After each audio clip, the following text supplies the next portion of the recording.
with me Elena Ali, and actually she is a psych major over at City College of San Francisco, and I will let her introduce herself to you guys a little bit more.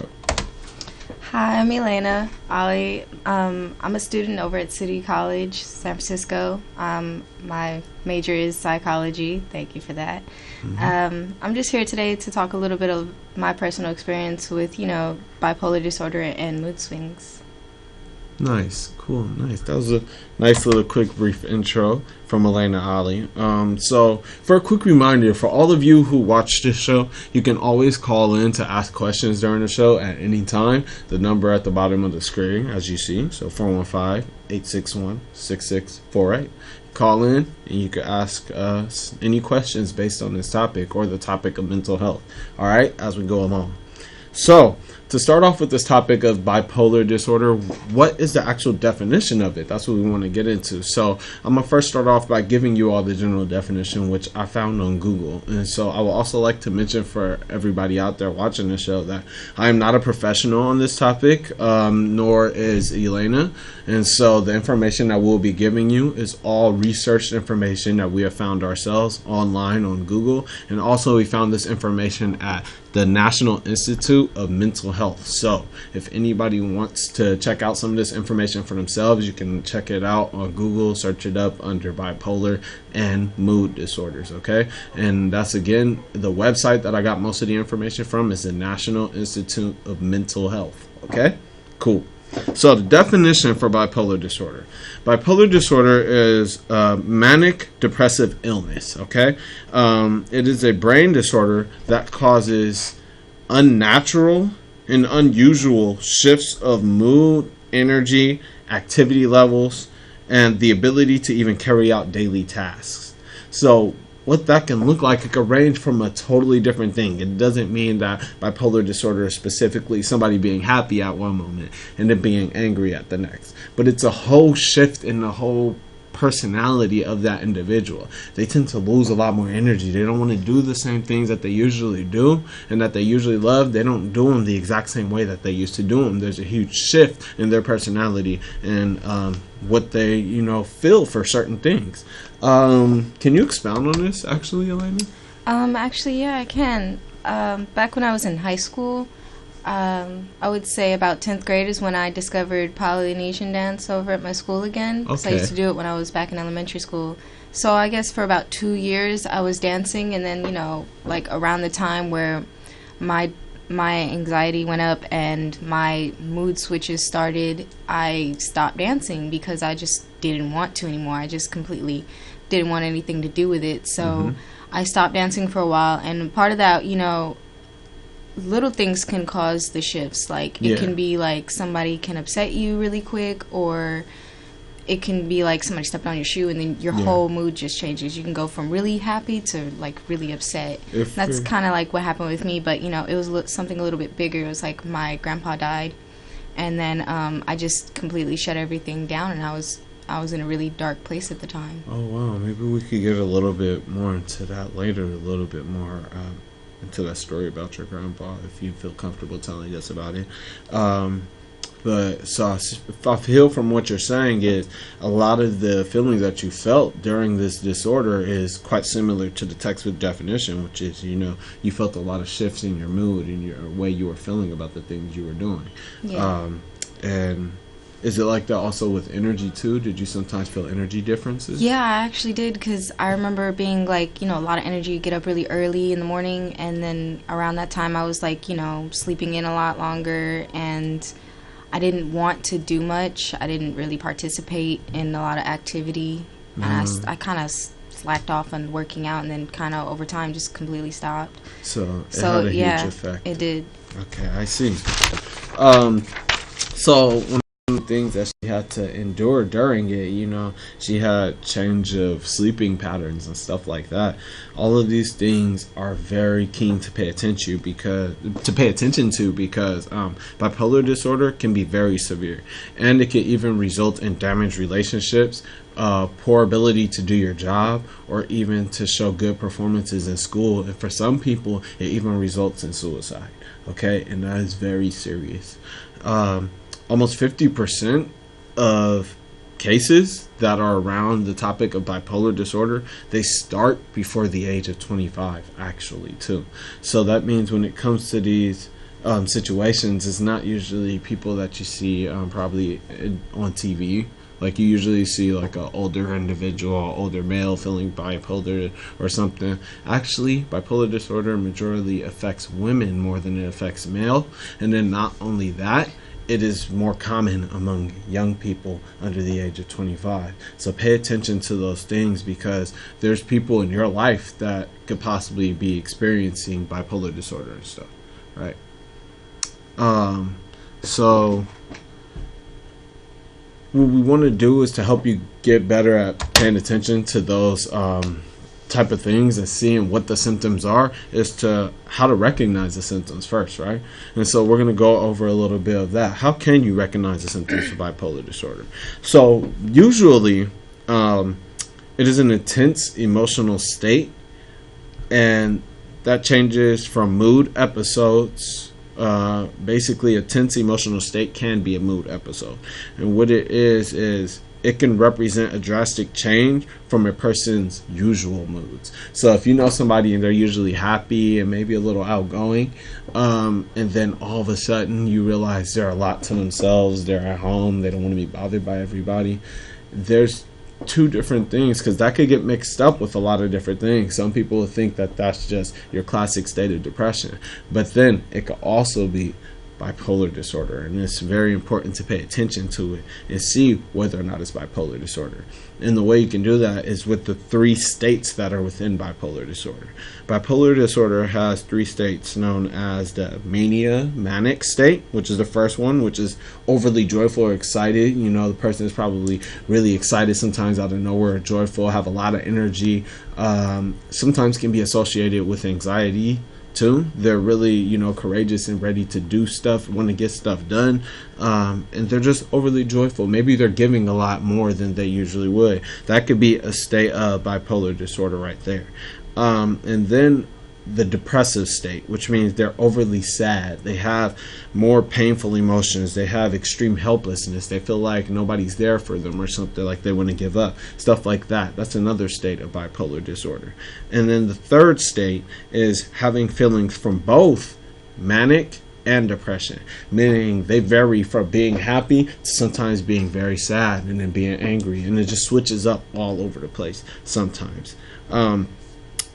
And the way you could recognize them is in a manic state, the person is a little bit overly happy and excited, like I said at first, or they can become extremely irritated real quick. That's how you could tell someone is in manic depression, because they will become real irritable real fast, and not only that, they tend to be happy for an extended period of time. Like, say there was something that was exciting or funny, that person may be very excited or overly excited about that thing 10 hours after it's already passed or something, or weeks or even months after that incident has already passed, and they're still, very high on it as if it just happened 3 seconds ago. And so those people can also be experiencing, some type of bipolar disorder. What do you have to say about these things, Elena? I feel like you covered them pretty well, but like you said, with the manic state, they do tend to, go up and down. Like, with me personally, when I went through that, I was really irritable. Like, I used to, I was really close with my brother at one point. Yeah. But then, when I was like that, I even pushed him away. Like, I'd get irritated with him just knocking on my door. Like, wow. And at that time, I was, like, starting to notice this isn't normal, like, because at first I was just like, oh, maybe I'm just becoming a teenager finally, going through that I'm angry at the world thing, but it turned out it was more than that. My mom finally sat down and talked to me. She was like, I'm bipolar, so you probably, got it too. And then, of course, you go visit the doctors, you find out what you have. But you went to go see a professional about it, didn't you? Yeah, and they actually told me from the tests that a few of the tests that they did, that I might have had it or I might have it. And so, like, to try to watch myself, like, pay more attention to my mood and everything. So when I first started noticing that my mood was going up and down was about, high school, like I said. Yeah. And it was hard because, you know, I felt really alone in it, and it was like I kept it to myself. Like, I didn't know how to really tell somebody, hey, I don't know what's wrong with me. So when it depended on what mood I'm in, I'd be really happy and be with my friends, or if I came to school and I was like at a low point and I didn't speak to anybody, they'd be like, well, what's wrong with her, you know, why did she want to speak to us? And so it's hard because a lot of friendships got destroyed. So just like you said earlier, it does make a strain on people's relationships. They don't even have to just be, you know, a partner. It can be friendships, family relationships. They can really be affected by it. So, but luckily I had people that cared enough to, like, you know, keep pushing to see what was wrong with me. And when I got to a point where I was okay, then I would open up and tell them what was wrong. So when they started understanding, they were more understanding towards what I was going through. Cool. And they would also try to find ways to help me deal with it sometimes. Nice. Yeah. See, so if I was one of your friends or family members who saw you and really knew who you were, and then saw that you had this sadness, you know, by learning this information, I would be able to recognize. Sorry, I said be able twice, but I would be able to recognize that some of the things you were saying were actually from the depressive state of bipolar disorder, and not from the manic state of, or mania state of bipolar disorder, which is like, you know, overly long period of feeling sad and feeling hopelessness or loss in interest of stuff that you usually do. That's that depressive feeling, the one where you started to pull away from your family and stuff. And that's something that we all should, you know, be able to pay attention to a little bit more, is being able to recognize when somebody is in a depressive state. And she just gave you a perfect example of understanding when, you know, she used to be really juiced up. She wake up early in the morning. She doesn't wake up early in the morning as much as she used to, or she didn't wake up as early in the morning as she used to when she explains it. And sometimes she felt like she was really sad and helpless and alone. And again, that goes right under, you know, the depressive state of bipolar disorder. So certain things like that, you might want to, you know, check them at hand right in that instant, and maybe pull your friend to the side and talk to him and be like, hey, you know, are you okay? Do you want to talk with somebody about it? Not always are we, though, as people, willing to talk about it. So once we get that friend that actually pays attention to it, you know, it's also very important that you, as the individual who is feeling depressed or maybe experiencing bipolar disorder symptoms, to be open to allowing people to talk to you, because it is kind of hard to open up to someone and tell them what you're going through. So just keep that in mind. Try to be a little bit more, you know, open with your friends, and that way they'll be able to help you, not just your friends or whoever you're really close to. Be a little bit more open with them, because you might, you know, find out that that person or yourself are experiencing some of these traits from this disorder here that we're talking about. All right. And for this manic depression and manic what is it called? Manic state and depressive state, I actually researched a video that can give us a little bit more information, because I found out that the manic and depressive state aren't the only states, but that there are actually 5 different states when it comes to bipolar disorder. And so me and Elena are actually going to show you that video right now. Bipolar disorder is a complex mood illness comprising several diverse types, each distinguished by the pattern, frequency, duration, and intensity of a Bipolar disorder is a complex mood illness comprising several diverse types, each distinguished by the pattern, frequency, duration, and intensity of a person's symptoms. Also known as manic depression, bipolar disorder is characterized by extreme moods that swing between poles of mania and depression. These episodes may range from mild to severe, depending on the disorder type: bipolar 1, bipolar 2, rapid cycling, mixed bipolar, or cyclothymia. All bipolar types experience manic or hypomanic and depressive episodes to varying degrees. Mania is typified by sudden euphoria or rage, hyperactivity, inflated self-esteem, racing thoughts, decreased need for sleep, and preoccupation with irrelevant matters. Mania may also include reckless behavior like extravagant shopping sprees, risky sexual activity, or foolish investments. Hypomania is a mild form of mania, characterized by hyperactivity and euphoria.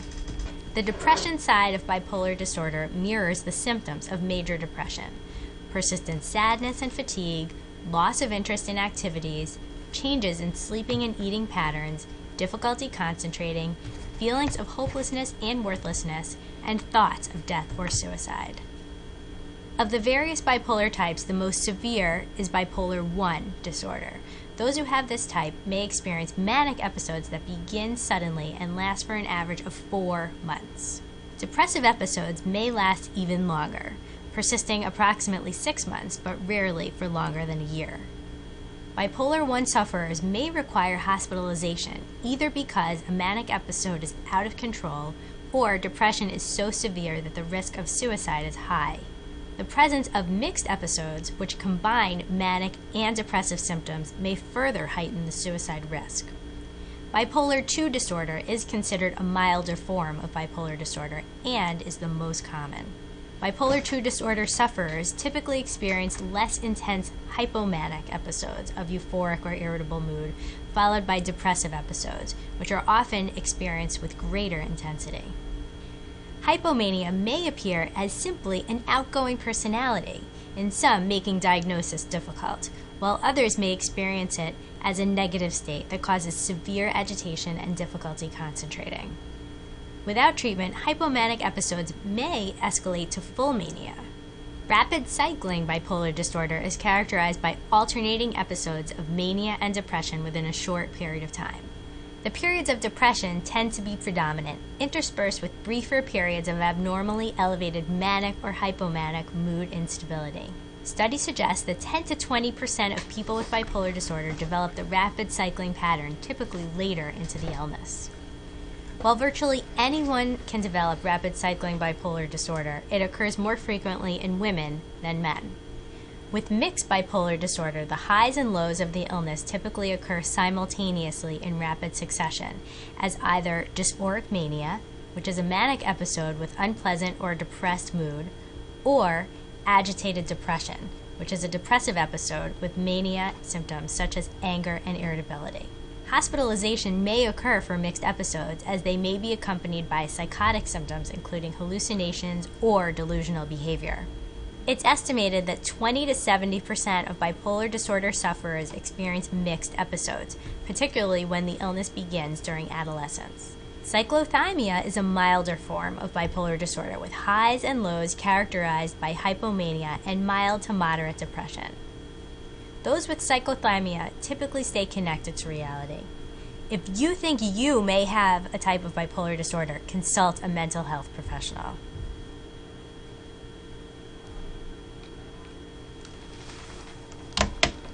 So, I hope y'all took a lot from that video. The video told you a lot about the 5 different steps in depression and how they're related to what we're talking about actually in this topic.